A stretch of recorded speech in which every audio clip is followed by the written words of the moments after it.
നമസ്കാരം. ബിഗ് സ്റ്റോറിയിലേക്ക് സ്വാഗതം. അരുവിക്കര ഉപതെരഞ്ഞെടുപ്പ് സംബന്ധിച്ച് CPIന് ഒറ്റയ്ക്ക് തീരുമാനം എടുക്കാനാകില്ലെന്ന് CPI സംസ്ഥാന സെക്രട്ടറി കാനൻ രാജേന്ദ്രൻ.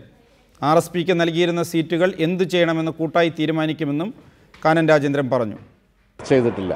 അതൊന്നും മുന്നണിയിൽ ഒരു വലിയ പ്രശ്നമാകും എന്ന് എനിക്കൊരു ധാരണയില്ല. അത് ഞങ്ങൾ ചർച്ച ചെയ്ത് അത് തീരുമാനമെടുക്കും. ഇടതുപക്ഷ ജനാധിപത്യ മുന്നണി ഉറച്ചു തന്നെ ഈ UDFിൻ്റെ പരാജയം ഉറപ്പാക്കാൻ വേണ്ടി മുന്നോട്ട് പോകും. ഡെപ്യൂട്ടി സ്പീക്കർ സ്ഥാനം സംബന്ധിച്ച് പാർട്ടി തീരുമാനിക്കുമെന്ന് K. മുരളീധരൻ.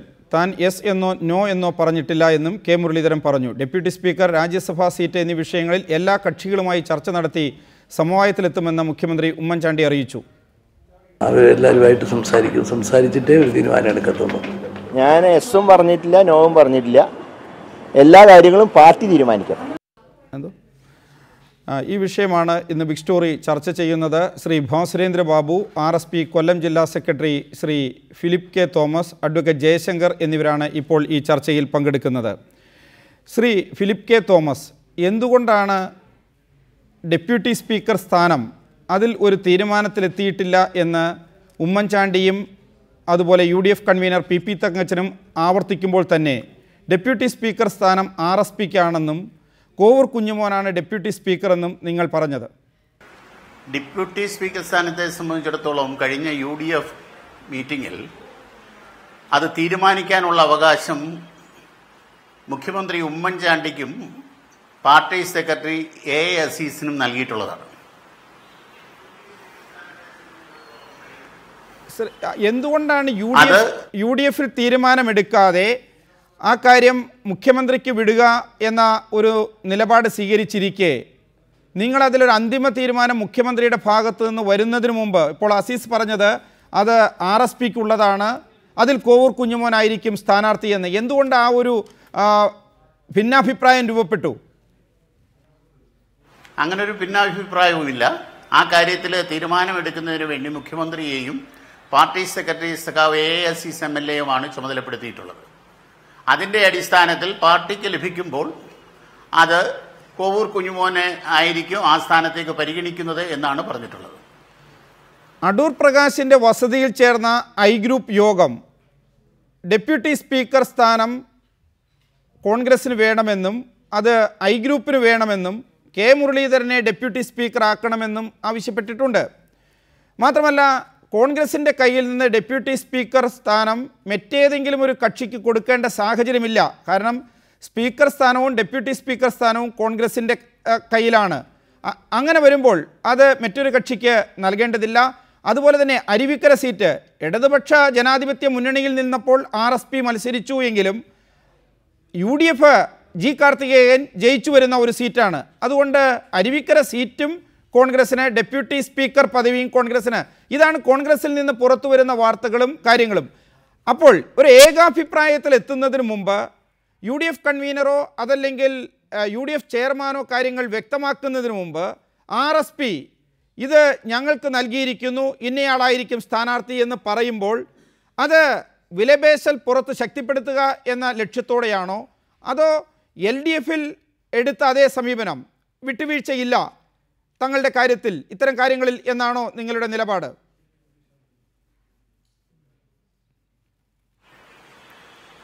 RSPയെ സംബന്ധിച്ചെടുക്കുന്ന തീരുമാനങ്ങൾക്ക് രാഷ്ട്രീയ കാരണങ്ങളുണ്ട്.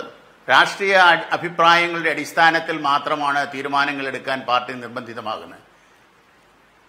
വിലപേശലിന്റെ അടിസ്ഥാനത്തിൽ പാർട്ടി ഈ കാര്യങ്ങളിൽ ഇടപെടാറില്ല, തീരുമാനിക്കാറുമില്ല. ശ്രീ ഫിലിപ്പ് K. തോമസ്, ഇതിൽ വരുന്നൊരു വിഷയം, നിങ്ങൾക്കിപ്പോൾ 3 MLAമാർ നിങ്ങളുടെ ഭാഗത്തു നിന്നുണ്ട്. അതിൽ 2 MLAമാർ LDFിൻ്റെ ഭാഗമായി തിരഞ്ഞെടുക്കപ്പെട്ടതാണ്. ഷിബു ബേബി ജോൺ UDFിൻ്റെ ഭാഗമായി തിരഞ്ഞെടുക്കപ്പെട്ടയാൾ. UDFിൽ വന്നതിന് ശേഷം നിങ്ങൾക്ക് ഒരു പാർലമെൻറ്റ് അംഗത്വവും ലഭിച്ചു. അതുപോലെ അരവിന്ദാക്ഷം വിഭാഗം CMPയിൽ നിന്നിലെ അരവിന്ദാക്ഷം വിഭാഗം UDF ഇട്ടുപോയപ്പോൾ ചില കോർപ്പറേഷനുകളുടെ ചുമതലകളും നിങ്ങൾക്ക് ലഭിച്ചു. അപ്പോൾ ഇപ്പോൾ LDFിൽ ഉണ്ടായിരുന്നപ്പോൾ നിങ്ങൾക്ക് മത്സരിക്കാൻ ലഭിച്ചിരുന്ന ഒരു സീറ്റ് നഷ്ടപ്പെട്ടു, പുതിയതായി ഒന്നും നിങ്ങൾക്ക് ലഭിക്കുന്നില്ല, അങ്ങനെയാണോ? ആ സ്വഭാവത്തിലല്ലല്ലോ പാർട്ടി സെക്രട്ടറി സംസാരിച്ചതും പ്രതികരിച്ചതും. അരുവിക്കര സീറ്റിനെ സംബന്ധിച്ചിടത്തോളം പാർട്ടി LDF-ലായിരുന്ന കാലയളവിൽ ജയിക്കുകയും തോൽക്കുകയും ചെയ്ത സീറ്റാണ്. ഇപ്പോൾ UDF മത്സരിച്ച് ജയിച്ച് ശ്രീ കാർത്തികേയൻ ആ സ്ഥാനം അലങ്കരിച്ചിരുന്നതാണ്. ആ സാഹചര്യത്തിലാണ് അവിടെ ഉപതെരഞ്ഞെടുപ്പ് നടക്കുന്ന ഒരു പ്രത്യേക സാഹചര്യം ഉണ്ടായത്. അപ്പോൾ സ്വാഭാവികമായും അടുത്തു വരുന്ന തെരഞ്ഞെടുപ്പുകളിൽ RSPയെ സംബന്ധിച്ചിടത്തോളം തിരുവനന്തപുരം ജില്ലയിൽ മത്സരിക്കുവാനുള്ള അവകാശമുണ്ട്. അത് നിലനിർത്തി പോകണം എന്നുള്ള നിലയിലാണ് അഭിപ്രായ പ്രകടനങ്ങൾ നടത്തിയിട്ടുള്ളത്. RSPക്ക് തിരുവനന്തപുരത്ത് വേറൊരു പകരം സീറ്റ് ലഭിക്കണമെന്ന രീതിയിലോ? RSP മത്സരിച്ചിരുന്ന സീറ്റിൽ കോൺഗ്രസ് ജയിച്ചു. അതിൽ ഒരു പ്രത്യേക സാഹചര്യത്തിൽ ഉപതെരഞ്ഞെടുപ്പ് ഉണ്ടാകുന്നു. RSP ഇടതുപക്ഷ മുന്നണിയിൽ നിന്നും UDF-ൽ വരികയും അംഗമാവുകയും ചെയ്തു. അപ്പോൾ സ്വാഭാവികമായും തിരുവനന്തപുരം ജില്ലയിൽ RSPക്ക് മത്സരിക്കുന്നതിനുള്ളതായ അവകാശമുണ്ട്. അത് ഏത് സീറ്റ് എന്നുള്ളത് UDF-ലും പാർട്ടിയിലും ചർച്ച ചെയ്ത് തീരുമാനിക്കുന്നതിൻ്റെ അടിസ്ഥാനത്തിൽ ഉന്നയിക്കുന്നതായിരിക്കും. അഡ്വക്കേറ്റ് ജയശങ്കർ, RSP ഇടതുപക്ഷ ജനാധിപത്യ മുന്നണിയുമായി ബന്ധപ്പെട്ട് കൊല്ലം സീറ്റുമായി ബന്ധപ്പെട്ടുണ്ടായ സീറ്റ് തർക്കം, അതിനെ തുടർന്ന് RSP ഇടതുപക്ഷ ജനാധിപത്യ മുന്നണി വിട്ടു. ഷിബു ബേബി ജോണിൻ്റെ RSPയുമായി ലയിച്ചു. ഇപ്പോൾ അവർ UDF തീരുമാനിക്കാത്ത ഒരു കാര്യത്തിൽ ഡെപ്യൂട്ടി സ്പീക്കർ സ്ഥാനവും അതിലെ സ്ഥാനാർത്ഥിയെയും പ്രഖ്യാപിച്ചിരിക്കുന്നു. LDF-ലുണ്ടായിരുന്നപ്പോൾ അവർ മത്സരിച്ചിരുന്ന അരുവിക്കര സീറ്റ്, അതേതാണ്ട് പങ്കജാക്ഷം മത്സരിച്ചു, ചന്ദ്രചൂഡൻ മത്സരിച്ചു. ആ സീറ്റ് ഇപ്പോഴത്തെ പ്രത്യേക സാഹചര്യത്തിൽ കോൺഗ്രസ് മത്സരിക്കുന്നു എന്നവർ പറയുന്നു. അടുത്ത തെരഞ്ഞെടുപ്പാകുമ്പോഴേക്കും അതിലും ഒരു അവകാശവാദം. വിജയിക്കാൻ കഴിയുമോ RSPയുടെ ഈ നീക്കങ്ങൾക്ക് UDF-ൽ? RSPയുടെ അവകാശവാദം അടിസ്ഥാനരഹിതമാണെന്ന് ഞാൻ വിചാരിക്കുന്നില്ല. കാരണം എന്താ വെച്ചാൽ RSPയിൽ നിന്ന് 2 അംഗങ്ങളുടെ പിൻബലത്തിലാണ് ഇപ്പോൾ ഉമ്മൻചാണ്ടി നിലനിൽക്കുന്നത്. കാർത്തികേയൻ മരിച്ച ഒരു സീറ്റ് വേക്കൻ്റായി. ആ സീറ്റിൽ ഇനിയിപ്പോ കോൺഗ്രസ് ജയിച്ചോളുന്ന ഒരു നിർബന്ധമില്ല. ഗണേഷ് കുമാർ മറുഭാഗത്തേക്ക് പോയി. അങ്ങനെ സർക്കാരിന്റെ ഭൂരിപക്ഷം കുറഞ്ഞിരിക്കുകയാണ്. ഇപ്പൊ ഈ RSPയിൽ നിന്ന് വന്ന നമ്മുടെ അസീസിന്റെയും കോവൂർ കുഞ്ഞുമന്റെയും ബലത്തിലാണ് ഉമ്മൻചാണ്ടി സർക്കാർ നിലനിൽക്കുന്നത്. മാത്രമല്ല ഒരു MLA മാത്രം ഉണ്ടായിരുന്നപ്പോൾ ഒരു മന്ത്രി ഉണ്ടായിരുന്നു. 2 MLA-മാർ കൂടി വന്നപ്പോൾ ഡെപ്യൂട്ടി സ്പീക്കർ സ്ഥാനം ചോദിക്കുന്നതിൽ അപാകതയൊന്നും ഉണ്ടെന്ന് എനിക്ക് തോന്നുന്നില്ല. ഇവിടെ മുസ്ലിം ലീഗാണ് ചോദിച്ചെങ്കിൽ ഉമ്മൻചാണ്ടി തലകയിൽ വെച്ച് പാണക്കാട്ട് കൊണ്ടുപോയി കൊടുക്കുമായിരുന്നില്ല. RSP ചോദിച്ചപ്പോഴാണ് ഇവർക്ക് വിഷമം, പ്രയാസം. അപ്പോൾ ആ രീതിയിൽ ഒരു സമീപനത്തിന്റെ തെറ്റാണ്. പിന്നെ K. മുരളീധരനെ പോലെ സീനിയർ ആയിട്ടുള്ള ഒരാള് 4-5 കൊല്ലം KPCC പ്രസിഡന്റ് ആയിരുന്ന ഒരാൾ ഇനി ഡെപ്യൂട്ടി സ്പീക്കർ ആവാന്ന് വെച്ചാൽ എന്തൊരു കുറച്ചിലാണ്. അത് ഈ ശക്തൻ നാടാരുടെ കീഴിൽ ഡെപ്യൂട്ടി സ്പീക്കർ ആയിരിക്കാന്ന് വെച്ചാൽ അത് മുരളീധരനെ അവമാനിക്കുന്നതിന് അവഹേളിക്കുന്നതിന് തുല്യമാണ്. മുരളീധരൻ ഒരു കാരണവശാലും ഇങ്ങനെ ഒരു അബദ്ധത്തിൽ പോയി ചാടരുതെന്നാണ് എന്റെ വിനീതമായ അപേക്ഷ, ഒരു അഭ്യർത്ഥന. ആ സീറ്റ് കോവൂർ കുഞ്ഞുമോൻ കൊടുക്കുകയാണെങ്കിൽ ഒരു മാന്യതയുണ്ട്, ന്യായമുണ്ട്. ഒരു പട്ടിക സമുദായക്കാരനാണ്. അത് 3-4 തവണയായിട്ട് ആ സീറ്റിൽ നിന്ന് ജയിക്കുന്ന ആളാണ്. അതിനൊരു ന്യായമുണ്ട്. ആര് കേട്ടാലും ഒരു ആക്ഷേപവും പറയുകയില്ല. അല്ലാണ്ട് കോൺഗ്രസിലെ സീനിയർ ആയിട്ടുള്ള മുൻ KPCC പ്രസിഡന്റ്, ഒരു മുൻ KPCC പ്രസിഡന്റായ രമേശ് ചെന്നിത്തല ആഭ്യന്തരമന്ത്രി ആയിട്ടിരിക്കുന്നു. മുൻ KPCC പ്രസിഡന്റായ K. മുരളീധരൻ ഡെപ്യൂട്ടി സ്പീക്കർ ആയിരിക്കുന്നു പറഞ്ഞാൽ മരിച്ചുപോയ ലീഡറുടെ ആത്മാവും മാപ്പ് കൊടുക്കില്ല. അഡ്വക്കേറ്റ് ജയശങ്കർ, അങ്ങനെയാണെങ്കിൽ ഇതിൽ ഉമ്മൻചാണ്ടിയുടെയും രമേശ് ചെന്നിത്തലയുടെയും പുതിയ നീക്കങ്ങളുണ്ടോ? അതുപോലെ K. മുരളീധരൻ ഉൾപ്പെടെയുള്ളവരുടെ? കാരണം G. കാർത്തികേയൻ്റെ ഒഴിവിലേക്ക് വളരെ പെട്ടെന്ന് ശക്തനെ സ്പീക്കറാക്കി. അതിൽ വലിയ കൂടിയാലോചനകൾ നടന്നിട്ടില്ല എന്ന ഭിന്നാഭിപ്രായമാണ് ഇപ്പോൾ I ഗ്രൂപ്പ് പ്രകടിപ്പിക്കുന്നത്. ശക്തന് കീഴിൽ K. മുരളീധരന് ഡെപ്യൂട്ടി സ്പീക്കർ ആകുന്നതിന് താങ്കൾ പറഞ്ഞതുപോലുള്ള ചില തടസ്സങ്ങളുണ്ട് താനും. എങ്കിലും I ഗ്രൂപ്പ് അടൂർ പ്രകാശിൻ്റെ വസതിയിൽ യോഗം ചേർന്ന് ഡെപ്യൂട്ടി സ്പീക്കർ സ്ഥാനം ആവശ്യപ്പെട്ടിരിക്കുന്നു. K. മുരളീധരൻ പറയുന്നു അദ്ദേഹം അത് വേണമെന്നോ വേണ്ട എന്നോ പറയുന്നില്ല എന്ന് പറയുന്നു. കിട്ടിയാൽ കൊള്ളാം എന്ന ഒരു ധ്വനിയുണ്ട്. അപ്പോൾ PP തങ്കച്ചൻ ആവർത്തിച്ച് പറയുന്നു, എങ്ങനെയാണ് അരുവിക്കര സീറ്റ് കോൺഗ്രസിന്, സ്പീക്കർ സ്ഥാനം കോൺഗ്രസിന് എന്ന് ധാരണയായി. ഡെപ്യൂട്ടി സ്പീക്കർ സ്ഥാനത്തിൻ്റെ കാര്യത്തിൽ ധാരണ എത്തിയിട്ടില്ല എന്ന് പറയുന്നു. ഇന്നും ഉമ്മൻചാണ്ടി അത് ആവർത്തിക്കുന്നു. അങ്ങനെ വരുമ്പോൾ അസീസ് അത് പറഞ്ഞത് അസീസിന് ഉമ്മൻചാണ്ടി ഒരു ഉറപ്പ് കൊടുത്തതിൻ്റെ അടിസ്ഥാനത്തിലാണോ, അതോ ഇന്നത്തെ താങ്കൾ സൂചിപ്പിച്ചതുപോലെ 2 MLA-മാരുടെ ബലത്തിൽ നിൽക്കുന്നു, ഞങ്ങൾ പറഞ്ഞ് തരേണ്ടി വരും എന്ന ആ ഉറച്ച ബോധ്യത്തിൻ്റെ അടിസ്ഥാനത്തിലാണോ? അല്ല, അത് എന്തിന്റെ അടിസ്ഥാനത്തിലാണ് RSPക്ക് ഡെപ്യൂട്ടി സ്പീക്കർ സ്ഥാനം കൊടുക്കുക എന്നുള്ള ഒരു മാന്യതയുടെ പ്രശ്നമാണ്. I ഗ്രൂപ്പിന് കൊടുക്കേണ്ടതല്ല പറഞ്ഞു. I ഗ്രൂപ്പിൽ നിന്ന് ഇനിയിപ്പോൾ ഒരു ഡെപ്യൂട്ടി സ്പീക്കർ ഉണ്ടാവുകയാണെങ്കിൽ വല്ല അൻവർ സാദത്തിനെയോ അല്ലെ ഹൈബി ഈഡനെയോ അല്ലെങ്കിൽ ഇത്തവണ ആദ്യമായിട്ട് ജയിച്ച വേറെ ഏതെങ്കിലും ഒരു MLA ഡെപ്യൂട്ടി സ്പീക്കർ ആക്കാം. അതിന് K. മുരളീധരനെ കെട്ടി എഴുന്നള്ളിച്ച് കൊടുത്ത് ഡെപ്യൂട്ടി സ്പീക്കർ ആക്കുന്നത് കടന്ന കളിയാണ്. RSPക്കും I ഗ്രൂപ്പിനും എന്നുള്ള വേറെ തർക്ക വിഷയമായിട്ടുള്ള കാര്യമാണ്. RSPക്ക് കൊടുക്കുന്നതിൽ ഒരു ന്യായമുണ്ട്. ഞാൻ ഈ നേരത്തെ പറഞ്ഞ പോലെ ഇപ്പോ ജി കാർത്തികേയൻ മരിച്ചപ്പോൾ കെ മുരളീധരൻ സ്പീക്കറാക്കിയാൽ നമുക്ക് മനസ്സിലാക്കാം. സ്പീക്കർ എന്നുള്ളത് വളരെ പ്രധാനപ്പെട്ട ഒരു പോസ്റ്റാണ്. ഡെപ്യൂട്ടി സ്പീക്കറായ ശക്തന് പ്രൊമോഷൻ കൊടുത്ത് സ്പീക്കറാക്കിയതിന് നമുക്ക് തെറ്റൊന്നും പറയാൻ പറ്റില്ല. ന്യായക്കേടൊന്നുമില്ല. അദ്ദേഹം 4 കൊല്ലം ഡെപ്യൂട്ടി സ്പീക്കറായിരുന്ന ആളാണ്. സ്പീക്കറായപ്പോൾ അദ്ദേഹം വളരെ കഴിവ് കുറഞ്ഞ ആളാണെന്ന് തെളിയിക്കുകയും ചെയ്തു. അത് വേറെ കാര്യം. എന്തുവാകട്ടെ, കെ മുരളീധരനെ പോലെ സീനിയർ ആയിട്ടുള്ള ഒരു നേതാവിനെ, മുൻ KPCC പ്രസിഡന്റിനെ ഡെപ്യൂട്ടി സ്പീക്കറാക്കുന്നത് കടന്ന കൈയാണ്. അത് ഒരിക്കലും ചെയ്യാൻ പാടില്ല. അത് ഉമ്മൻചാണ്ടി ചെയ്താലും രമേശ് ചെന്നിത്തല ചെയ്താലും ശാപം കിട്ടും എന്ന് മാത്രമേ എനിക്ക് പറയാനുള്ളൂ. ദയവായി തുടരുക. ശ്രീ ഫിലിപ്പ് കെ തോമസ്, കോൺഗ്രസിനകത്തെ ഈ ഗ്രൂപ്പ് തർക്കങ്ങൾ യഥാർത്ഥത്തിൽ RSPക്ക് ലഭിക്കേണ്ട പദവികൾ RSPക്ക് ലഭിക്കുന്നതിന് തടസ്സമാകും എന്ന് നിങ്ങൾ കരുതുന്നുണ്ടോ? അതോ അഡ്വക്കേറ്റ് ജയശങ്കർ ചൂണ്ടിക്കാണിച്ചതുപോലെ RSPയുടെ ഒരു ബലം, ആ ബലത്തിലാണ് ഇപ്പോൾ ഈ സർക്കാർ തുടരുന്നത്? നിങ്ങൾ ചോദിക്കുന്ന ന്യായമായ കാര്യങ്ങൾ അത് കോൺഗ്രസ്സിന് അംഗീകരിച്ച് തരേണ്ടി വരും എന്ന ആ ഒരു ഉറപ്പ്, അതിൻ്റെ അടിസ്ഥാനത്തിലാണോ നിങ്ങൾ ഈ ചർച്ചകൾ ഇപ്പോൾ ആരംഭിച്ചിരിക്കുന്നത്? കോൺഗ്രസ് ഒരു ജനാധിപത്യ പാർട്ടിയാണ്. അതിനകത്ത് നടക്കുന്ന ചർച്ചകളൊക്കെ പരസ്യപ്പെടുത്തുകയും പരസ്യമാകുകയും ചെയ്യാറുണ്ട്. തീരുമാനമെടുക്കേണ്ട സന്ദർഭത്തിൽ കോൺഗ്രസിൻ്റെ നേതൃത്വം തീരുമാനമെടുക്കുകയും അത് നടപ്പാക്കുകയും ചെയ്യും. അതിൽ മറ്റേതെങ്കിലും തീരുമാനങ്ങൾ അതിനെ സ്വാധീനിക്കുമെന്നോ സ്വാധീനിക്കത്തില്ല എന്നോ പറയുവാൻ ഞങ്ങൾ തയ്യാറാകുന്നില്ല. അത് കോൺഗ്രസ് പാർട്ടിയുടെ സമീപനത്തെയും തീരുമാനത്തെയും ആശ്രയിച്ചാണ്. ഈ കാര്യത്തിൽ ഇപ്പോൾ Shri Philip K Thomas, RSP ലയിച്ചു, കുറച്ചുകൂടി ശക്തമായ ഒരു പാർട്ടിയായി. ഷിബു ബേബി ജോണിനൊപ്പം 2 MLA-മാർ വന്നു. ഇപ്പോൾ നിങ്ങൾ ഒരു പാർലമെൻറ്റ് അംഗം RSPക്ക് UDFൻ്റെ ഭാഗമായി ഉണ്ടായി. RSPയെ കുറച്ചുകൂടി പരിഗണിക്കണം എന്ന ഒരഭിപ്രായമുണ്ടോ? നിങ്ങൾ ശക്തമായതിൻ്റെ അടിസ്ഥാനത്തിൽ അതിന് തക്ക ഒരു പരിഗണന അത് UDFൽ നിന്ന് ലഭിക്കുന്നുണ്ടോ, അല്ലെങ്കിൽ ലഭിക്കുമെന്ന് നിങ്ങൾക്ക് ഉറപ്പുണ്ടോ? പാർട്ടി സംസ്ഥാന നേതാക്കന്മാർ എടുക്കുന്ന തീരുമാനങ്ങൾ ചർച്ച ചെയ്ത ശേഷമാണ് RSPയെ പോലെയുള്ള ഒരു പാർട്ടി പുറത്തു പറയാറുള്ളത്. ഈ കാര്യത്തിൽ മുഖ്യമന്ത്രിയെയും പാർട്ടി സെക്രട്ടറിയെയും ചുമതലപ്പെടുത്തി അതിൻ്റെ അടിസ്ഥാനത്തിൽ എടുക്കുന്ന തീരുമാനം UDF കൺവീനറോ മുഖ്യമന്ത്രിയോ വെളിപ്പെടുത്തുന്നതാണ്. അതുവരെ പാർട്ടിയെ സംബന്ധിച്ചിടത്തോളം വ്യത്യസ്തമായ ഒരു അഭിപ്രായമില്ല. അല്ല, അസീസ് വെളിപ്പെടുത്തി കഴിഞ്ഞല്ലോ, UDF വെളിപ്പെടുത്തുന്നതിന് മുമ്പ് തന്നെ. പാർട്ടി സെക്രട്ടറി പറഞ്ഞത് ശ്രദ്ധിക്കാത്തത് കൊണ്ടാണ്. സെക്രട്ടറി പറഞ്ഞത് പാർട്ടിക്ക് ലഭിക്കുകയാണെങ്കിൽ ഡെപ്യൂട്ടി സ്പീക്കർ സ്ഥാനത്തേക്ക് കോവൂർ കുഞ്ഞുമോനെയാണ് പരിഗണിക്കപ്പെടുന്നത്. പാർട്ടി സെക്രട്ടറിയുടെ ചുമതല നിർവഹിക്കുന്നത് തുടർന്നു കൊണ്ടുപോകുമെന്നാണ്. അങ്ങനെയല്ല, UDFൽ ധാരണയായി, അതായത് ഈ ഡെപ്യൂട്ടി സ്പീക്കർ സ്ഥാനം RSPക്കാണെന്ന കാര്യത്തിൽ UDFൽ തീരുമാനമായി എന്നാണ് അസീസ് അന്ന് പറഞ്ഞത്. UDFൽ തീരുമാനമായതും മുഖ്യമന്ത്രിയും പാർട്ടി സെക്രട്ടറിയും തമ്മിൽ സംസാരിച്ച് ആ കാര്യത്തിൽ തീരുമാനമെടുക്കുമെന്നാണ്. അഡ്വക്കേറ്റ് ജയശങ്കർ, UDFൽ ഈ കാര്യത്തിൽ ഇപ്പോൾ RSPക്ക് ഒരു അഭിപ്രായമുണ്ട്. പക്ഷേ നിങ്ങൾ ഇടതുപക്ഷത്തിലും ഭിന്നാഭിപ്രായമുണ്ടല്ലോ.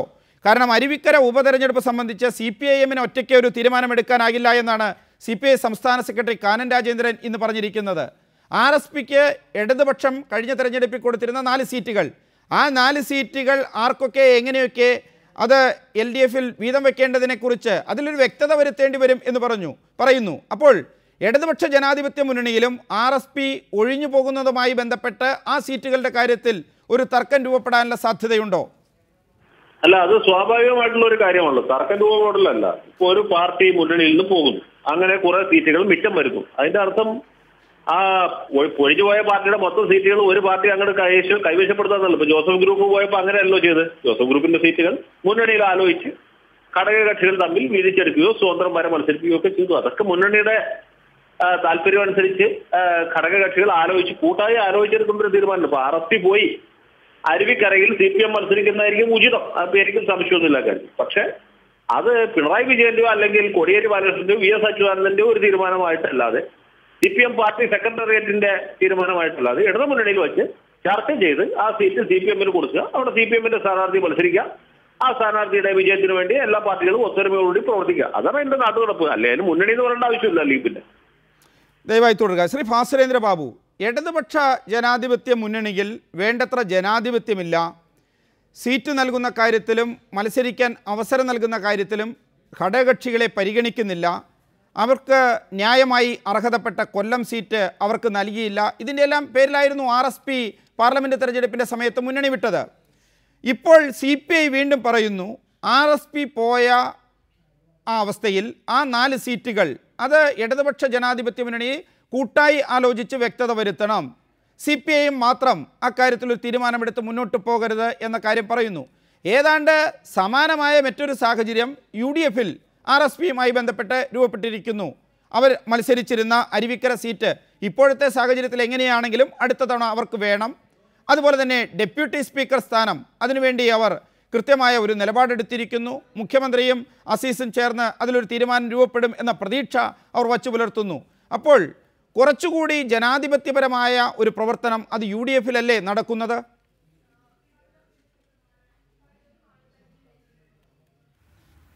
അല്ല, അതിനകത്ത് UDF നമുക്ക് പുറമേ നോക്കുമ്പോൾ PK പ്രകാശ് പറയുന്നത് മാതിരി കൂടുതൽ ജനാധിപത്യപരമെന്ന് വിലയിരുത്താവുന്ന ഔട്ട്വേർഡായ ചില കാര്യങ്ങൾ നമുക്ക് കാണാൻ കഴിയും. പക്ഷേ യഥാർത്ഥത്തിൽ സംഭവിക്കുന്നത് ഈ UDF-ൻ്റെ ഒരു സവിശേഷത ഒരു പങ്കുവയ്ക്കലാണ്, വീതം വയ്ക്കലാണ്. വീതം വെച്ച് ആളുകളെ തൃപ്തിപ്പെടുത്തി കൂടെ നിർത്തുക. കൂടെ നിർത്തിക്കഴിഞ്ഞാൽ ഒരു മുന്നണിക്കകത്ത് നിന്ന് ഏതുതരം താന്തോന്നിത്വവും കാണിക്കാനുള്ള സൗകര്യങ്ങൾ ഉണ്ടാക്കി കൊടുക്കുക. ഈ നിലയ്ക്ക് നിത്യനിദാന ചിലവുകൾക്കുള്ള പണം സംഘടിപ്പിക്കാൻ കഴിയുന്ന രീതിയിലേക്ക് അതായിരുന്നു UDF-ൻ്റെ ഒരു ധാർമ്മിക നിലവാരം. അതുകൊണ്ട് അതിന് സ്വാതന്ത്ര്യമൊന്നും വിലയിരുത്തുക അത്ര എളുപ്പമുള്ള കാര്യമല്ല, നല്ലൊരു കാര്യമല്ല. എന്ന് മാത്രമല്ല, RSP അന്നെടുത്ത നിലപാട് ഇപ്പോഴും നമുക്ക് വിമർശന വിധേയമാക്കേണ്ടത് തന്നെയാണ്. നമുക്കറിയാം CPI ആണെങ്കിലും അതുപോലെ RSP ആണെങ്കിലും വിട്ടുപോയ ജനതാദളാണെങ്കിലും ഇവരെല്ലാം തന്നെ CPM-നകത്ത് നടന്ന വിഭാഗീയതയുടെ സമരത്തിൽ അനഭിലഷണീയമായി VS അച്യുതാനന്ദൻ്റെ പങ്ക് പിടിച്ചവരാണ്. അങ്ങനെ പിടിച്ചുകൂടാ. ഒരിക്കലും ഈ CPM അത്തരം നിലപാട് മറ്റു പാർട്ടികളുടെ കാര്യത്തിൽ ചെയ്തിട്ടില്ല. അങ്ങനെ വരുമ്പം ആ നിലപാടെടുക്കുന്നത് മുതൽ ഈ കാര്യങ്ങളുണ്ട്. അതുമായി ബന്ധിപ്പിച്ചതിന് അത് കാണണം. അത്തരം ഒരു സാഹചര്യത്തിൽ CPM-ൻ്റെ ഔദ്യോഗിക നേതൃത്വത്തിനെതിരെ ഒളിഞ്ഞും തെളിഞ്ഞും അമ്പുകളെയ്യുന്ന ഒരു രീതി ഈ പാർട്ടികളൊക്കെ സ്വീകരിക്കുകയും ഒരു ഘട്ടത്തിൽ അവർക്ക് പുറത്തേക്ക് പോകാൻ നിർബന്ധിതമാവുകയും ചെയ്യുന്നു. അങ്ങനെ ആയിക്കൊള്ളട്ടെ. അങ്ങനെ പോകുമ്പോൾ അവർക്ക് ലഭിച്ച ഒരു വലിയ ഗുണം ഒരു MP സ്ഥാനം ലഭിച്ചു. പ്രേമേന്ദ്രൻ MP ആയി. അങ്ങനെ MP ആകുമ്പോൾ RSPക്ക് ഒരു ഏകാംഗം ലോക്സഭയിൽ ഉണ്ടായി. അതാണ് ഏറ്റവും വലിയ നേട്ടമായി കാണേണ്ടത്. അത്തരമൊരു സാഹചര്യത്തിൽ പുതിയ അവകാശവാദങ്ങൾ അരുവിക്കരയിൽ എന്തായാലും അതില്ല. കാരണം കോൺഗ്രസിൻ്റെ ജയിച്ചുകൊണ്ടിരിക്കുന്ന സീറ്റാണ്. കഴിഞ്ഞ 20 വർഷമായി ഒറ്റയടിക്കിനെ തോറ്റുകൊണ്ടിരിക്കുന്ന സീറ്റുമാണ് RSP. ഇപ്പോൾ RSP UDF-ലാകുന്നത് വഴി അത്തരമൊരു അവകാശവാദത്തിന് അർത്ഥമില്ല. പിന്നെ ഡെപ്യൂട്ടി സ്പീക്കറിൻ്റെ കാര്യമാണ് പ്രകാശ് പറയുന്നത്. ഡെപ്യൂട്ടി സ്പീക്കറിൻ്റെ കാര്യത്തിലും ഈ നിലയ്ക്ക് ഇപ്പം നേരത്തെ അവർ കൈകാര്യം ചെയ്ത രീതിയുണ്ടല്ലോ. ഇപ്പോൾ കോവൂർ കുഞ്ഞുമോനെ സ്ഥാനാർത്ഥിയായി പ്രഖ്യാപിച്ചുകൊണ്ട് ഒരു സമ്മർദ്ദതന്ത്രം പ്രയോഗിക്കാമെന്നാണ് അസീസ് വിചാരിച്ചത്. ഉമ്മൻചാണ്ടിയുടെയൊക്കെ അതൊന്നും വില പോകില്ല. പിന്നെ ഒടുവിലായ ഒരു കാര്യം പറയട്ടെ, LDF ആണ് സീറ്റുകൾ വീതിച്ചു കൊടുക്കുന്നത്, CPM അല്ല. LDF ആണ് വീതിച്ചു കൊടുക്കുന്നത്, LDF ആണ് മത്സരിക്കുന്നത്. അതുകൊണ്ട് ഓരോ സീറ്റുകളെ സംബന്ധിച്ചും ഇനി RSP പോവുകയാണെങ്കിൽ ആ സീറ്റ് എങ്ങനെ വീതം വെക്കണം എന്ന കാര്യത്തെക്കുറിച്ചൊക്കെ നേരത്തെ ജയശങ്കർ പറഞ്ഞതുമാതിരി LDF ആണ് തീരുമാനിക്കേണ്ടത്, ഏതെങ്കിലും ഒരു പാർട്ടിയല്ല. അതാണ് എൻ്റെ സംയുക്തത്തിൻ്റെ രീതി.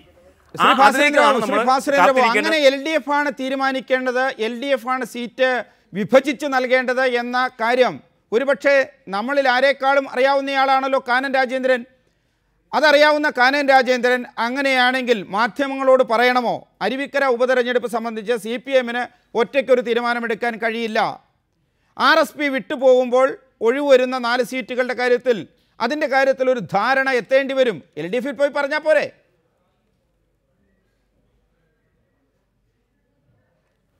അല്ല, അതിനകത്ത് LDF ആണ് തീരുമാനിക്കേണ്ടത് എന്ന നിലപാടെടുക്കേണ്ടതായിരുന്നു കാനൻ രാജേന്ദ്രൻ എന്നാണ് ഞാൻ പറയുന്നത്.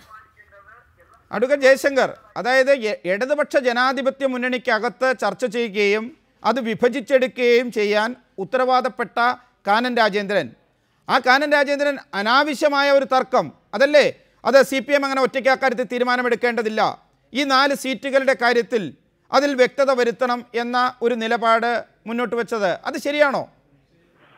അല്ല, LDF ആണ് അതിൽ തീരുമാനം എടുക്കേണ്ടത്. ഇപ്പൊ കാനൻ രാജേന്ദ്രൻ പറഞ്ഞതിന്റെ അർത്ഥം എന്താണ്? CPM-നോ അല്ലെങ്കിൽ CPI-ക്കോ ജനതാദളിനോ മറ്റാർക്കെങ്കിലുമോ ഈ കാര്യത്തിൽ ഏകപക്ഷീയമായി അല്ലെങ്കിൽ ഒറ്റയ്ക്ക് ഒരു തീരുമാനം എടുക്കാൻ കഴിയുകയില്ല. ആ തീരുമാനം UDF അല്ല LDF-ന്റെ തീരുമാനമാണ്. LDF ആണ് തീരുമാനിക്കേണ്ടത് ഏത് പാർട്ടി മത്സരിക്കണം. എന്ന കാര്യം. പിന്നെ ഏത് പാർട്ടി മത്സരിക്കണം തീരുമാനിച്ചാൽ പിന്നെ ആ പാർട്ടിയാണ് തീരുമാനിക്കേണ്ടത് ആരെ സ്ഥാനാർത്ഥിയാക്കണം. അരുവിക്കര ഉപതെരഞ്ഞെടുപ്പ് LDFിനെ സംബന്ധിച്ചിടത്തോളം വളരെ പ്രധാനപ്പെട്ട ഒന്നാണ്. കാരണം എന്താ വെച്ചാൽ കഴിഞ്ഞ എത്രയോ തെരഞ്ഞെടുപ്പുകളിലായിട്ട് 2006 നിയമസഭാ തെരഞ്ഞെടുപ്പിന് ശേഷം LDFിന് എണ്ണി പറയാവുന്ന ഒരു വിജയം ഉണ്ടായിട്ടില്ല. അതിനുശേഷം ഉണ്ടായ ഒരുപക്ഷെ തിരുവമ്പാടി ഉപതെരഞ്ഞെടുപ്പ് കൂടി കഴിഞ്ഞാൽ പിന്നീട് പാർലമെന്റ് തെരഞ്ഞെടുപ്പിൽ വലിയ പരാജയം ഉണ്ടായി. തുടർന്ന് നടന്ന 3 ഉപതെരഞ്ഞെടുപ്പുകളിൽ പരാജയം ഉണ്ടായി. പഞ്ചായത്ത് മുനിസിപ്പൽ തെരഞ്ഞെടുപ്പുകളിൽ പരാജയം ഉണ്ടായി. നിയമസഭാ തെരഞ്ഞെടുപ്പിൽ വേണമെങ്കിൽ ജയിക്കാവുന്ന ഒരു അന്തരീക്ഷം വരെ എത്തിയിട്ട് അത് നഷ്ടപ്പെട്ടു. പിന്നെ നടന്ന പിറവം, അത് കഴിഞ്ഞ് നടന്ന നെയ്യാറ്റിൻകര ഉപതെരഞ്ഞെടുപ്പുകളിൽ പരാജയപ്പെട്ടു. പാർലമെന്റ് തെരഞ്ഞെടുപ്പിലും ഈ പറഞ്ഞ പോലെ വിജയിക്കാവുന്ന നല്ലൊരു അന്തരീക്ഷം ഉണ്ടായെങ്കിലും അത് വേണ്ടത്ര ഫലപ്രദമായി വിനിയോഗിക്കാൻ കഴിഞ്ഞില്ല. ഇങ്ങനെ ആ ഒരു സാഹചര്യത്തിൽ തീർച്ചയായിട്ടും അരുവിക്കരയിലെ വിജയം വളരെ പ്രധാനപ്പെട്ടതാണ്. അതിന് CPIയും CPMഉം മറ്റെല്ലാ പാർട്ടികളും ഒറ്റക്കെട്ടായി നല്ലൊരു സ്ഥാനാർത്ഥിയെ മത്സരിപ്പിച്ച് വിജയിക്കണം. അതൊരു ആവശ്യമാണ്. അത് മുന്നണിയുടെ ആവശ്യമാണ്, ഓരോ പാർട്ടികളുടെയും ആവശ്യമാണ്. അത് ഇന്നത്തെ നിലയ്ക്ക് പ്രത്യേകിച്ച് ഇത്രയധികം അഴിമതി ആരോപണങ്ങളിൽ UDF മുങ്ങി നിൽക്കുന്ന ഒരു സാഹചര്യത്തിൽ അരുവിക്കരയിൽ പരാജയപ്പെടുക എന്ന് പറഞ്ഞാൽ അത് ഇടതുപക്ഷ മുന്നണിക്ക് താങ്ങാനാവുന്നതൊക്കെ വലിയ പരാജയമായിരിക്കും. അഡ്വക്കേറ്റ് ജയശങ്കർ, അരുവിക്കരയിൽ ഇടതുപക്ഷത്തിനുള്ള സാധ്യത എത്രത്തോളമുണ്ട്, അതുപോലെ UDFിൻ്റെ സാധ്യത അത് എത്രത്തോളമുണ്ട്, ഇതിൽ നിന്ന് മാറി നിന്ന് പരിശോധിക്കുകയാണെങ്കിൽ? കാരണം ഇപ്പോൾ നമുക്കറിയാം RSPക്ക് തുടർച്ചയായി ആ സീറ്റ് ലഭിച്ചിരുന്നു ഇടതുപക്ഷ ജനാധിപത്യ മുന്നണിയുടെ കാലത്ത്. K പങ്കജാക്ഷൻ പരാജയപ്പെട്ടു, അതുപോലെ ചന്ദ്രചൂഡൻ പരാജയപ്പെട്ടു. ചന്ദ്രചൂഡൻ്റെ പരാജയത്തെക്കുറിച്ച് ചന്ദ്രചൂഡനെ കാലുവാരിയതാണ് എന്ന് ചന്ദ്രചൂഡൻ തന്നെ CPIM കാലുവാരിയതാണ് എന്ന രീതിയിൽ പുറത്ത് പറയേണ്ടി വന്നു. അതിനുശേഷം പിന്നീട് കഴിഞ്ഞ തവണയും RSPക്ക് തോൽവി ഏറ്റുവാങ്ങേണ്ടി വന്നു. അപ്പോൾ കാർത്തികേയൻ തുടർച്ചയായി കഴിഞ്ഞ കുറച്ച് നാളുകളായി ജയിക്കുന്ന ഒരു മണ്ഡലം. ഇത്തവണ ഒപ്പമുണ്ടായിരുന്ന RSP അവിടെ മത്സരിക്കുകയും പല പ്രാവശ്യം മത്സരിക്കുകയും ഇടതുപക്ഷ ജനാധിപത്യ മുന്നണിയുടെ മുഖം ആ മണ്ഡലത്തിൽ RSP ആയിരിക്കുകയും ചെയ്തു. അവരിപ്പോൾ വലതുപക്ഷത്താണ്, UDFിൻ്റെ ഭാഗമായി നിൽക്കുന്നു. അപ്പോൾ CPIമിനാണ് ഏകദേശം ആ സീറ്റ് എന്ന കാര്യത്തിൽ പൊതുവിൽ വലിയ തർക്കമില്ല എന്ന് തോന്നുന്നു. കാരണം ഇതിനോട് ചേർന്ന് കിടക്കുന്ന നെടുമങ്ങാട് അതിപ്പോൾ CPIയുടെ കയ്യിലാണ്, CPI ആണ് അവിടെ മത്സരിക്കുന്നത്. അങ്ങനെ വരുമ്പോൾ ഈ തെരഞ്ഞെടുപ്പ് ഉമ്മൻചാണ്ടി സർക്കാരിനെതിരെയുള്ള എല്ലാ ആരോപണങ്ങളും അത് നേരിട്ട് ഏറ്റുമുട്ടുന്ന ഇടതുപക്ഷത്തിൻ്റെയും വലതുപക്ഷത്തിൻ്റെയും ശരിമ പരിശോധിക്കുന്ന ഒരു തെരഞ്ഞെടുപ്പാണല്ലോ. ആർക്കാണ് അവിടെ സാധ്യത? കഴിഞ്ഞ തവണ 10,000 വോട്ടിൻ്റെ പാർലമെൻറ്റ് തെരഞ്ഞെടുപ്പിൽ ആ മണ്ഡലത്തിൽ സമ്പത്തിന് 10,000 വോട്ടിൻ്റെ ലീഡുണ്ടായിരുന്നു. അത് പക്ഷേ നിയമസഭാ തെരഞ്ഞെടുപ്പാകുമ്പോൾ പ്രതിഫലിക്കുമോ? അല്ല, അത് പാർലമെന്റ് തെരഞ്ഞെടുപ്പിലെ ഒരു വോട്ടിംഗ് പാറ്റേൺ അല്ല നിയമസഭാ തെരഞ്ഞെടുപ്പ് ഉണ്ടാകുക. ഒരു കാര്യം ഞാൻ പറയാം, പഴയ ആര്യനാട്, അതായത് ഇപ്പോഴത്തെ അരുവിക്കര ഒരു ഇടതുപക്ഷ സ്വഭാവമുള്ള മണ്ഡലമാണ്. ഇടതുപക്ഷ സ്ഥാനാർത്ഥികൾ വളരെ കാലം ജയിച്ചുകൊണ്ടിരുന്നതാണ്. പങ്കജാക്ഷൻ വളരെ കാലം അവിടെ MLA ആയിരുന്നു. ഇപ്പോഴും ഇടതുപക്ഷത്തിന് ജയിക്കാവുന്ന ഒരു മണ്ഡലം തന്നെയാണ് ആര്യനാട് അഥവാ അരുവിക്കര. പക്ഷെ ഒരു കാര്യം നമ്മൾ മനസ്സിലാക്കണം, 1991 ശ്രീ കാർത്തികേയൻ അവിടെ നിന്ന് ജയിച്ചത് മുതൽക്ക് അദ്ദേഹം ആ മണ്ഡലത്തിൽ സ്ഥിരമായി ജയിച്ചുകൊണ്ടിരിക്കുകയാണ്. അതെങ്ങനെ സംഭവിച്ചു ചോദിച്ചാൽ 91 അദ്ദേഹം മത്സരിക്കുന്നതിന് തൊട്ട് മുമ്പാണ് രാജീവ് ഗാന്ധി ബോംബ് പൊട്ടി മരിച്ച് ഒരു സഹതാപ തരംഗമുണ്ടായി. ആ തരംഗത്തിൽ പങ്കജാക്ഷനെ തോൽപ്പിച്ച് കാർത്തികേയൻ നിയമസഭയിലെത്തി. പിന്നീട് കാർത്തികേയൻ വ്യക്തിപരമായ ഒരു ക്ലൗട്ട് അവിടെ ഉണ്ടാക്കി. അതിന്റെ അടിസ്ഥാനത്തിൽ അദ്ദേഹം തുടർച്ചയായി ജയിക്കുകയും ചെയ്തു. ഇത് ഒറ്റപ്പെട്ടൊരു സംഭവമല്ല. 91 തെരഞ്ഞെടുപ്പിൽ ഇതുപോലെ തന്നെ സഹതാപത്തിന്റെ ആനുകൂല്യത്തോടെ ജയിച്ച പല കോൺഗ്രസ് നേതാക്കളും അവരവരുടെ സീറ്റ് ഇന്നേ ദിവസം വരെയും കൈവശം വെച്ചുകൊണ്ടിരിക്കുന്നതായിട്ട് നമുക്ക് കാണാം. ഏറ്റവും നല്ല ഉദാഹരണം K ബാബു തൃപ്പൂണിത്തറയിൽ അന്ന് ലോറൻസിനെ തോൽപ്പിച്ച് ബാബു ജയിച്ചു. ഇന്നേ ദിവസം വരെ ബാബു MLA ആയിട്ട് തുടരുകയാണ്. അതുപോലെ അടൂർ മണ്ഡലത്തിൽ, അടൂരും ഇടതുപക്ഷത്തിന് ഒരു പ്രാമുഖ്യമുള്ള മണ്ഡലമായിരുന്നു. അവിടെ ശ്രീ തിരുവഞ്ചൂർ രാധാകൃഷ്ണൻ ആ തെരഞ്ഞെടുപ്പിലാണ് ആദ്യം ജയിക്കുന്നത്. പിന്നീട് തിരുവഞ്ചൂര് ആ മണ്ഡലം സംവരണ മണ്ഡലമാകുന്നവരെ അദ്ദേഹം കാത്തു സൂക്ഷിച്ചു. പിന്നീട് അദ്ദേഹം കോട്ടയത്തേക്ക് വരാൻ നിർബന്ധിതനായി. അതുപോലെ തന്നെ മാവേലിക്കര മണ്ഡലത്തിൽ മുരളിയും ആദ്യമായിട്ട്. അത് ശരിയാണ്. പക്ഷേ ഇവിടെ RSPയുടെ ഒരു അഭാവമുണ്ട്. കഴിഞ്ഞ കുറച്ച് നാളുകളായി താങ്കൾ പറഞ്ഞല്ലോ പങ്കജാക്ഷൻ ജയിക്കുകയും പിന്നീട് തോൽക്കുകയും ചെയ്യുന്ന ആ ഒരു ചരിത്രം കഴിഞ്ഞ കുറേ നാളുകളായി ഈ പറയുന്ന അരുവിക്കരയുടെ ഒരു മുഖം എന്ന് പറയുന്ന ഇടതുപക്ഷ മുഖം, അവിടുത്തെ സ്ഥാനാർത്ഥി അവിടെ മത്സരിക്കുന്നത് RSP ആണ്. ആ RSP ഇത്തവണ ഒപ്പമില്ല, RSP UDFിനൊപ്പമാണ്. മറിച്ച് പുതിയ സ്ഥാനാർത്ഥിയെ കണ്ടെത്തണം, ഇടതുപക്ഷം തന്നെ അവിടെ മത്സരിക്കേണ്ടി വരുന്നു, ഒരു ശക്തി ശോഷണം അവിടെ ഉണ്ടായിട്ടുണ്ട്. ആ സാഹചര്യത്തിൽ അരുവിക്കരയിൽ പരാജയപ്പെട്ടാൽ അത് ഉമ്മൻചാണ്ടിക്ക് മുന്നിൽ ഇടതുപക്ഷം പരാജയപ്പെടുന്നതിന് തുല്യമാണല്ലോ. എങ്ങനെ മറികടക്കും ഈ സാഹചര്യം എന്ന് വളരെ പ്രധാനപ്പെട്ടതല്ലേ? അല്ല, അത് സത്യത്തിൽ ഞാൻ RSPയോട് വളരെ സ്നേഹമുള്ള ആളാണെന്ന് പ്രകാശൻ അറിയാലോ. പക്ഷേ RSPയുടെ ഒരു സ്ഥാനാർത്ഥി മത്സരിക്കുന്ന പോലെ ആയിരിക്കില്ല CPMന്റെ ഒരു സ്ഥാനാർത്ഥി മത്സരിക്കുമ്പോൾ ആ പാർട്ടിയുടെ സർവ്വശക്തി അവിടെ സമാഹരിക്കപ്പെടും. പിന്നെ ഇടതുപക്ഷത്തിന്റെ സംഘടനാപരമായ ശക്തി വളരെ പ്രധാനപ്പെട്ടതാണ്. ഉപതെരഞ്ഞെടുപ്പിൽ പൊതുവെ LDF ആണ് ജയിച്ചുകൊണ്ടിരുന്നത് വളരെ അടുത്ത കാലം വരെ. അത് കോൺഗ്രസ് ഭരിക്കുമ്പോഴാണെങ്കിലും CPM ഭരിക്കുമ്പോഴാണെങ്കിലും ഉപതെരഞ്ഞെടുപ്പിൽ CPM സ്ഥാനാർത്ഥികൾ സാധാരണ തോൽക്കാറുണ്ട്. അതിന്റെ കാരണം CPM സംഘടനാ ശക്തി ആ ഒരു പ്രത്യേക സ്ഥലത്ത് ഒരു ചെറിയ ഏരിയയിലേക്ക് വ്യക്തമാണ്. താങ്കൾ പറഞ്ഞ കാര്യം ശരിയാണ്, പല സ്ഥലത്തും അനുഭവമുള്ളതാണ്. ശ്രീ ഫിലിപ്പ് കെ തോമസ്, ഇപ്പോൾ ചന്ദ്രചൂഡൻ പരാജയപ്പെട്ടപ്പോൾ CPIM കാലുവാരി എന്ന ഒരു ആക്ഷേപം അന്ന് ഉയർന്നിരുന്നു. ഇത്തവണ നിങ്ങൾ വർഷങ്ങളായി ആ മണ്ഡലത്തിൽ മത്സരിക്കുന്ന നിങ്ങൾ UDF-നൊപ്പമാണ്. നിങ്ങളുടെ ശക്തി എത്രത്തോളം ഉണ്ട് ഈ അരുവിക്കരയിൽ? നിങ്ങൾ മാറി UDF-നോടൊപ്പം നിന്ന് പ്രവർത്തിക്കുന്നത് അവിടുത്തെ ജയപരാജയങ്ങളെ എത്രത്തോളം ബാധിക്കും? രാജ്യത്ത് കഴിഞ്ഞ മാസം വരെ നടന്ന തെരഞ്ഞെടുപ്പുകൾ എടുത്ത് പരിശോധിക്കുമ്പോൾ സംഘടനാശേഷി കൊണ്ട് മാത്രം ഒരു മുന്നണിക്കോ ഒരു പാർട്ടിക്കോ തെരഞ്ഞെടുപ്പിൽ ജയിക്കാൻ കഴിയില്ല. സഖാവ് പങ്കജാക്ഷൻ ജയിച്ചത് പങ്കജാക്ഷന്റെ രാഷ്ട്രീയ പ്രവർത്തനവും RSPയുടെ സ്വാധീനവും മുന്നണിയുടെ സ്വാധീനവുമായിരുന്നു. സഖാവ് TJ ചന്ദ്രചൂഡന്റെ തോൽവിയെ സംബന്ധിച്ചിടത്തോളം പാർട്ടി ജനറൽ സെക്രട്ടറി തന്നെ അതിൽ അഭിപ്രായം പറഞ്ഞിട്ടുണ്ട്. അതിലേക്ക് ഇനിയും കടന്നൊരു അഭിപ്രായം പറയാൻ ഞങ്ങൾ തയ്യാറാകുന്നില്ല. സ്വാഭാവികമായും ഉപതെരഞ്ഞെടുപ്പ് നടക്കുന്ന മണ്ഡലത്തിൽ വമ്പിച്ച ഭൂരിപക്ഷത്തോടുകൂടി UDF ജയിക്കുമെന്നുള്ള കാര്യത്തിൽ യാതൊരു തർക്കവുമില്ല. ശ്രീ ഭാസുരേന്ദ്ര ബാബു, UDF ഉറച്ച പ്രതീക്ഷയിലാണ് ഇപ്പോഴും അരുവിക്കരയിൽ. അതിനെ മറികടക്കാൻ ഇടതുപക്ഷത്തിന് കഴിയും എന്ന് താങ്കൾ കരുതുന്നുണ്ടോ? അല്ല, ഇപ്പോഴത്തെ സാഹചര്യത്തിൽ വോട്ടർമാരെ അത്ര സ്വാസ്ഥ്യത്തോടെ നേരിടാൻ UDF-ന് കഴിയുമെന്ന് ഞാൻ വിചാരിക്കുന്നില്ല. ഒന്നിന് പുറകെ ഒന്നായി ഇപ്പോൾ മാണി കോൺഗ്രസ് തന്നെ ഏകദേശം രണ്ടായി നിൽക്കുന്ന ഒരവസ്ഥയാണ്. ആ അർത്ഥത്തിൽ ഒന്നിന് പുറകെ ഒന്നായി അഴിമതികൾ, അതുണ്ടാക്കുന്ന അസന്തുലിതമായ അവസ്ഥകൾ, ആർക്കും ആരോടും ഉത്തരവാദിത്വമില്ലാത്തൊരു സാഹചര്യം, ഇതൊക്കെ UDF-നെ സംബന്ധിച്ച് പ്രതികൂല സാഹചര്യം ഉണ്ടാക്കിയിട്ടുണ്ട്. പക്ഷേ അവിടെ ഇപ്പോൾ അന്തരിച്ച കാർത്തികേയനുണ്ടായിരിക്കുന്ന സ്വാധീനം, ഒരുപക്ഷെ ആ മരണം തന്നെ, ദാരുണമായ മരണം തന്നെ ഒരു സഹതാപ തരംഗം സൃഷ്ടിച്ചുകൂടായികയില്ല. അദ്ദേഹത്തിൻ്റെ ഒരു കുടുംബാംഗം മത്സരിക്കുന്നുവെങ്കിൽ, ഞാൻ നേരത്തെ സൂചിപ്പിച്ച സുലേഖയോ അദ്ദേഹത്തിൻ്റെ മകനോ മത്സരിക്കുന്നെങ്കിൽ അങ്ങനെ ഒരു സാഹചര്യം സംഭവിക്കാം. അങ്ങനെയല്ലാതെ ഒരു പുതിയ സ്ഥാനാർത്ഥിയാണ് വരുന്നതെങ്കിൽ അത്തരമൊരു സാഹചര്യത്തിൽ ക്ഷിപ്രമായി ജയിച്ചു കയറാം. അപ്പുറത്ത് CPM-കാരാണെങ്കിൽ അത്തരമൊരു സാഹചര്യം ജയിച്ചു കയറാമെന്നുള്ള പ്രതീക്ഷയ്ക്ക് വലിയ അർത്ഥമില്ല. അതുകൊണ്ട് ജയിക്കും എന്ന ശുഭപ്രതീക്ഷയോടെ UDF-ന് അവിടെ ഒരു സ്ഥാനാർത്ഥിയെ ഈ കുടുംബത്തിൽ നിന്നല്ലെങ്കിൽ നിർത്തുമെന്ന് ഞാൻ കരുതുന്നില്ല. വളരെ വ്യക്തമാണ്. അരുവിക്കര ഏതാണെങ്കിലും നിർണായകമാവുകയാണ്. ഇടതുപക്ഷത്തിന് ഇപ്പോഴും ആത്മവിശ്വാസക്കുറവുണ്ട്. വളരെ വർഷങ്ങളോളം ഇടതുപക്ഷം RSPയുടെ മുഖമായി ആയിരുന്നു അവിടെ മത്സരിച്ചിരുന്ന. RSP ഇപ്പോൾ UDF-നൊപ്പമാണ്. അതേസമയം RSP UDF-നകത്ത് ചില തർക്കങ്ങൾ ഉയർത്തുന്നുണ്ട്. എന്താണെങ്കിലും കേരളത്തിൻ്റെ വരും രാഷ്ട്രീയത്തെ സ്വാധീനിക്കുന്ന ഒന്നായി അരുവിക്കര ഉപതെരഞ്ഞെടുപ്പ് മാറും. വളരെ നന്ദി Shri Philip K Thomas, Shri Bhasurendra Babu, advocate Jaishankar ഈ ചർച്ചയിൽ പങ്കെടുത്തതിന്. ബിഗ് സ്റ്റോറി ഇവിടെ അവസാനിക്കുന്നു. നമസ്കാരം.